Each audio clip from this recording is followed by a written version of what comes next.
Hello everyone. जैसा कि आपको पता ही होगा कि सीटेट जुलाई 2023 का नोटिफिकेशन रिलीज हो चुका है। अब हम आज की वीडियो में डिस्कस करने वाले हैं कि इस एग्जाम को क्रैक करने की हमारी क्या रणनीति रहने वाली है। तो आइए देखते हैं कुछ बेसिक सी जानकारी जो हमें इसके बारे में पता होनी चाहिए। फर्स्ट है आपका एप्लीकेशन फॉर्म। ये स्टार्ट हुआ है आपका 27 अप्रैल 2023 से और इसकी लास्ट डेट जो रहने वाली है वो है 26 मई 2023। एडमिट कार्ड इसके कब आते हैं? एडमिट कार्ड आते हैं इसके एग्जाम से 15 दिन पहले। और एग्जामिनेशन मोड रहेगा इसका ऑनलाइन यानी कंप्यूटर बेस्ड टेस्ट होता है। पर मैं आपको सलाह दूंगी कि ये आप 5 मई के बाद भरें तो ज्यादा अच्छा है, क्योंकि अगर आप पहले ही भर देते हैं तो आपका सेंटर तो पास मिल जाएगा, पर क्या है कि जो जैसा एग्जाम आ रहा है वो आपको नहीं पता चलेगा। ऐसा ही अभी पीछे केवीएस में हुआ, जिन्होंने पहले फॉर्म फिल किए थे उनका एग्जाम पहले हुआ, जिससे कि वे कुछ ऐसे टॉपिक थे जो सभी शिफ्ट में आपसे पूछे गए थे, उनके बारे में उन्हें नहीं पता चल पाया। तो आप जैसे भी आपको उचित लगे वैसा कर सकते हैं, पर मैं आपको प्रेफर करूंगी कि आप 5 मई के बाद भरते हैं तो ज्यादा अच्छा है। अब इसकी जो जनरल ओबीसी की फीस है वो अगर आप केवल एक पेपर का भर रहे हो तो उसके लिए आपकी 1000 रहने वाली है। अगर आप दोनों पेपर अप्लाई कर रहे हो तो आपकी फीस रहेगी 1200 रुपये।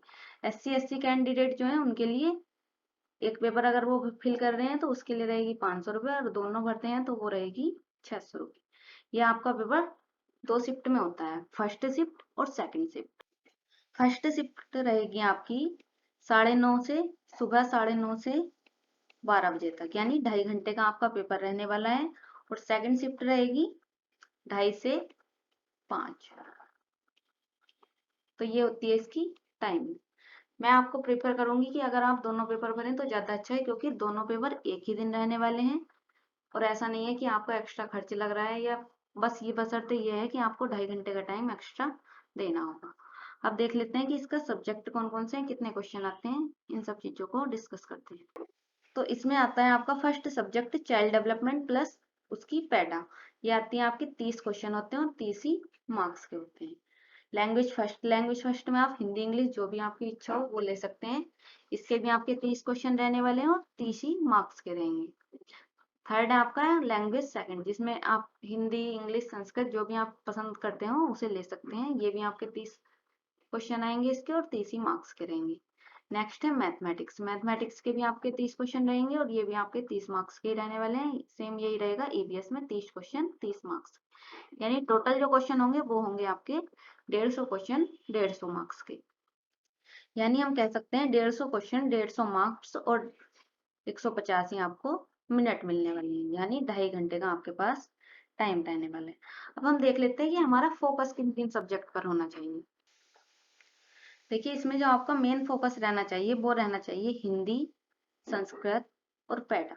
ये मैं आपको समझाती हूँ कैसे। जैसे हिंदी मान लीजिए आपकी कितने मार्क्स की आने वाली है, 30 मार्क्स की। ऐसे ही आप सेकंड लैंग्वेज कुछ भी लेते हैं, संस्कृत या इंग्लिश, वो भी आपकी कितने मार्क्स की रहने वाली है, 30 मार्क्स की। और जो आपकी पैडा रहने वाली है वो रहने वाली है 45 मार्क्स की। तो ये हम डिस्कस कर रहे हैं 1 to 5th, जो आपका फर्स्ट पेपर होता है। अब क्या है कि व्याकरण का जो रोल रहता है, चाहे वो हिंदी हो, व्याकरण जो आपसे पूछी जाती है, चाहे हिंदी हो, संस्कृत हो या इंग्लिश हो, उसके पूछे जाते हैं आपसे 3 से 5 क्वेश्चन। तो व्याकरण का तो इतना बड़ा रोल है नहीं, कोई बच्चा कहता है कि हमारी इंग्लिश वीक है या संस्कृत वीक है। इसमें क्या आता है, इसमें पूछे जाते हैं पैसिव।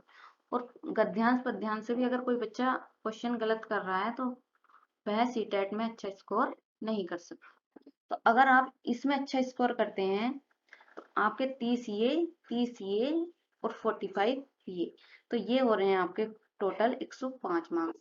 जबकि अगर हम जनरल कैंडिडेट की बात करें तो उसके लिए चाहिए 90 नंबर, और ओबीसी एससी के लिए कितने चाहिए, ये चाहिए आपके 82 मार्क्स।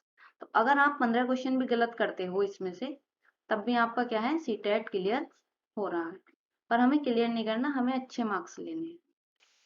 अब आप गलती क्या करते हो कि जैसे इसमें पैडा पूछी जाती है आपसे 75 क्वेश्चन, पैडा के आते हैं, उसके लिए आप कितनी क्लास लेते हो, यूट्यूब हो या कहीं भी हो, उसके लिए आप लेते हो 10 से 15 क्लास। मैं ऑल सब्जेक्ट की बात कर रही हूँ, ऑल सब्जेक्ट की। अगर आपने 10 से 15 क्लास देख ली पैडा की, तो आप कहते हो कि हमने पैडा पढ़ ली है। जबकि कंटेंट कितने नंबर का आ रहा है आप खुद देख लीजिए, 3 से 5 क्वेश्चन आपके हिंदी व्याकरण से पूछे जाते हैं, जिसके लिए आप दिन रात क्लास लेते जाते हो।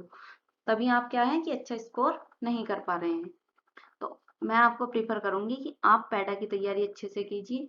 तो उसमें क्या है, अगर आप पैडा अच्छे से कर लेते हैं तो आपको सीटेट, आपके लिए सीटेट निकालना कोई बहुत भारी चीज नहीं होगी। ऐसी हम बात कर लेते हैं 6 to 8 की। 6 to 8 में हिंदी के क्वेश्चन आने वाले हैं आपके 30। ऐसे ही आप संस्कृत लैंग्वेज जो भी लोगे उसके भी आपके 30 क्वेश्चन होंगे। और पैडा के कितने क्वेश्चन होने वाले हैं? 35। अगर आप इन तीनों को भी जोड़ते हैं तो इसमें बैठते हैं आपके 95। यानी आप 5 क्वेश्चन अगर इसमें से भी गलत करोगे तब भी आप क्या है 90 नंबर जनरल कैटेगरी में सीटेट क्वालिफाई हो सकते हो।